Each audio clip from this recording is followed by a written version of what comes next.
Laurence, Ethiopian Culture Center. Gentlemen, welcome. Good afternoon.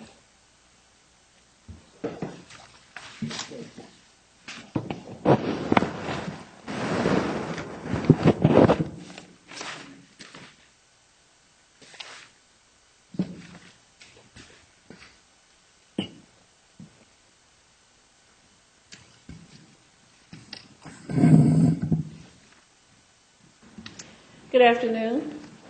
Please begin. Good afternoon. My name is Tamrat Medhin from the Ethiopian American Constituency Foundation. Would you bring your mic a little closer, please? Respected Chair Linda W. Croft and Honorable Council Member Jim Graham, thanks to the Chair and the Council of the District of Columbia for granting me this honor of testifying this afternoon. My name is Tamrat Medhin. I am the Chairman of the Board of the Ethiopian American Constituency Foundation and the Little Ethiopia Task Force. I immigrated to the United States in 1975 from Ethiopia and have been working and living in the metropolitan Washington, D.C. area for 30 years and witnessed the dramatic changes in the last 3 years. I am here today with Mr. Andrew Laurence, who is our board advisor and chairman of the Ethiopian American Cultural Center, to give my testimony and support for PR 16-176 introduced by the Honorable Chair to approve an area plan titled Duke Development Framework for a Cultural Destination District within Washington, D.C.'s Greater Shaw U Street. I would like to use this opportunity to give my gratitude to the support our committee is receiving from Council Member Jim Graham and his outstanding staff members, particularly Tate Loza. I want also to thank the 14th and U Street Alliance and the Shaw Street Main Street Program, and especially the executives, Mr. Scott Pomeroy and Alexander Pedro. I want to note my strong support for continuing the Main Street Program that will sustain the recent growth our neighborhood has witnessed. I am here today on behalf of the Ethiopian diaspora who have made metropolitan Washington, D.C. their home. This specific neighborhood is the center of our business and cultural life, where we have made a substantial investment for the last 30 years. The Greater Shaw U Street area is an important center of cultural heritage for African Americans, and we are the new members of this great American experience. We believe Little Ethiopia, at the Millennium Global Village within the larger historic Jazz Duke Street, will be the center for cultural and economic convergence that vitalizes the historic Jazz District with multicultural, exotic African cultural and business destination. This enterprise will attract national and global tourists, honoring the historical connection of Africa and the United States of America, which started in 1808 when Ethiopian travelers made their way to the New World and learned of the African presence in the Americas. This is an appropriate memorial of the over 100-year centennial connection between Ethiopia and the United States relations, which was honored by a resolution from the City Council and the proclamation by Mayor Anthony Williams. In the same spirit today, I am proud to announce that modern Ethiopian Americans have created a unique partnership with their counterparts to be part of this great economic and cultural renaissance in the 14th and U Street Shaw neighborhood. I am sure Duke Wellington and Emperor Haile Selassie I will smile in their graves as His Imperial Majesty Haile Selassie I honored this creative music genius with Haile Selassie First Prize in the early 1973, an honor that compared with Nobel Prize status at the time. The Little Ethiopia village in the Duke Historic Jazz District will bring business, tourism, and cultural activity that links the neighborhood with historical connection to ancient African history and heritage such as the ancient Kemetic, Aksumite, and Egyptian civilization, not to forget the glory of Queen Sheba and King Solomon, Lucy, Aksumite heritage, and the rock-hewn churches of Lalibela. The district is connected to Africa by a direct weekly flight by the Ethiopian Airlines. This will truly be a synthesis of the old and new, where our children will grow to appreciate that African Americans have significant cultural and historic contribution not only to the old world, but to the new one here in the United States of America. I conclude my presentation supporting the restoration of the historic Jazz District in the Greater Shaw and District, and hope in the future the City Council will legalize the special place of the Little Ethiopia Millennium Village within the Greater Duke District in the Shao and New Street neighborhood. Honorable Chair and Council Member, thanks again for this opportunity. I am happy to answer questions. Thank you. Thank you very much. Mr. Lawrence, for your testimony. Dear Council members, my name is Andrew Laurence, and I am President of the Ethiopian American Cultural Center, a 501c3 corporation in the District of Columbia. EACC supports the Ethiopian community by providing historically relevant research and arranging cultural programs, including scholarly lectures, music, dance, art, and other cultural materials when requested. I am here today in support of the legislation, the Shore U Street Cultural Destination District Plan. And in addition, I'd like to support a current proposal for the destination of 9th and U as Little Ethiopia. As the son of an Ethiopian father who came to America 50 years ago and under an international cooperative training program here in DC, and an Irish-American mother, my whole life has been a reflection of the coming together of two great communities. I've lived in the Shore neighborhood for the last 20 years.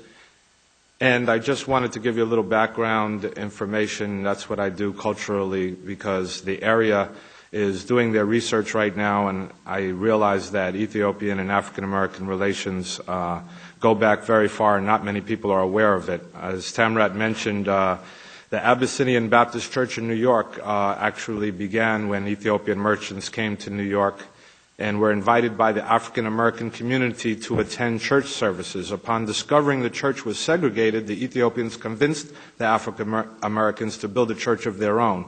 That is that famous Abyssinian Baptist Church in Harlem that everyone is familiar with. And there are a number of Abyssinian Baptist churches throughout this country. In 1904, Henry Ellis, an African American Wall Street broker, delivered the first treaty of friendship and commerce between Ethiopia and the United States. It was the famous African-American pilot Colonel John C. Robinson, the Brown Condor, and Herbert Julian, the Black Eagle, who helped fight for Ethiopia against Italian colonial occupation and start the very successful Ethiopian Airlines that now serves 3 flights a week from Washington, D.C. Through hard work and determination, the Ethiopian immigrant community have single-handedly revived the 9th and U Street area by establishing restaurants and shops that have and will continue to provide an exciting new environment to the area. Not only have they purchased and renovated the real estate in the area, but they have already proven to be a neighborhood and tourist attraction. The idea of Little Ethiopia designation springs from the success of a similar location in Los Angeles area, and has the support of a petition with some 2,000 signatures. As a cultural magnet, one only has to see the success of Chinatown in the district and other similar cultural magnets in any major city in the U.S. Just yesterday, there was a fantastic article in the Washington Post referring to the 9th and U Street area as Little Ethiopia already. Furthermore, there is a great history of Ethiopian-American relations in the Shore neighborhood itself. The founder of African Studies Department at Howard University, Professor William Leo Hansberry, created the renowned Ethiopian Research Council with Dr. Malaku Bayen, the first Ethiopian medical school graduate of Howard University. Howard University would go on to graduate more Ethiopian students than any other educational institution in the United States. The first African-American Rhodes Scholar and Howard professor, Dr. Elaine Locke, encouraged his students to recognize and incorporate their African heritage into their work. The great African-American poet and D.C. resident Paul Laurence Dunbar, in Ode to Ethiopia, encourages African-Americans to look to Ethiopia for pride. D.C. native and jazz musician extraordinaire Duke Ellington traveled and performed in Ethiopia, receiving Ethiopia's highest prize from His Imperial Majesty Emperor Haile Selassie I. The Washington, D.C. area has the largest number of Ethiopians than any other area in the world outside of Ethiopia, and work in all professions in the district while providing many basic services, especially in the hospitality, taxi, restaurant, and retail industries. These hardworking and faithful immigrants are establishing a strong economic, cultural, and political base in the city that can only inspire the best in those who interact with them. 2 recent cultural examples would be the People to People program held at the Lincoln Theater celebrating African American and Ethiopian American shared cultural heritage, Kwanzaa and Gena, and the African Heritage Unity Celebration held in honor of Black History Month. The current economic revitalization taking place in the district already recognizes the contributions of the Ethiopian community in the 9th and U Street area and has encouraged them to participate in the DC Chamber of Commerce and other neighborhood associations, such as the 14th and U Main Street Coalition. As there is support for Little Ethiopia as a landmark designation coming in from all directions, it is only appropriate for the DC City Council to seriously consider this proposal in all of their current legislation. Thank you for your consideration. Okay. Let me thank both of you for your testimony, and your testimony is just giving even more credence to the diversity that we have in this area and the diversity that's needed in this area and the diversity that we want to keep in this area. And I think for many years, I think many of us have seen the Ethiopian businesses and restaurants and enjoyed them that are a part of Little Ethiopia. I have to say that as being somewhat of a history buff, I was pleased to read and follow along in your testimony and get new historical facts and information.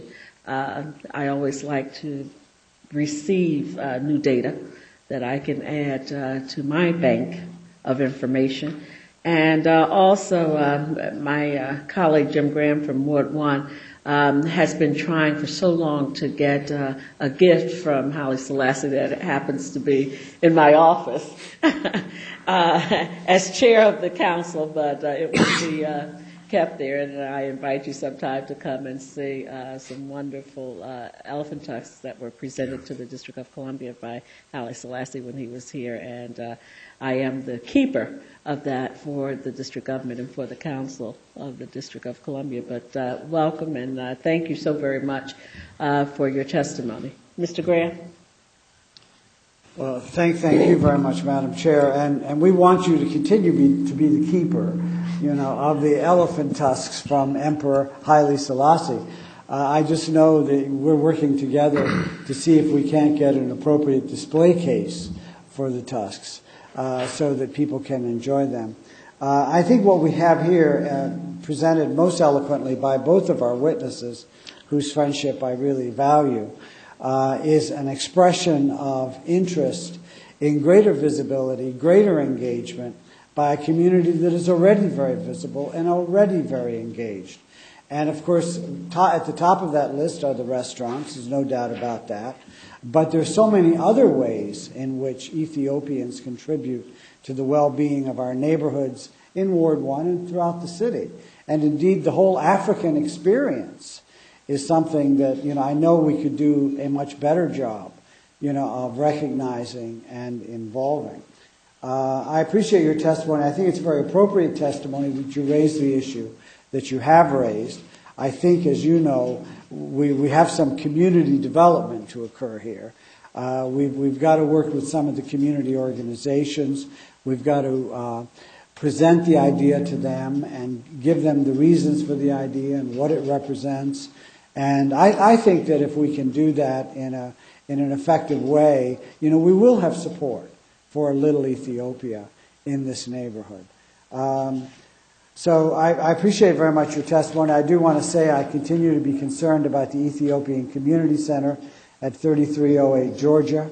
I know, Tamrat, that this is something that you're very much involved in, and you may be as well, Mr. Laurence. I don't know as clearly, but I know that we want to do everything we can to find a new home, not in Laurel, Maryland, but a new home for the Ethiopian Community Center, if at all possible, in Ward 1, and I'm committed to doing that.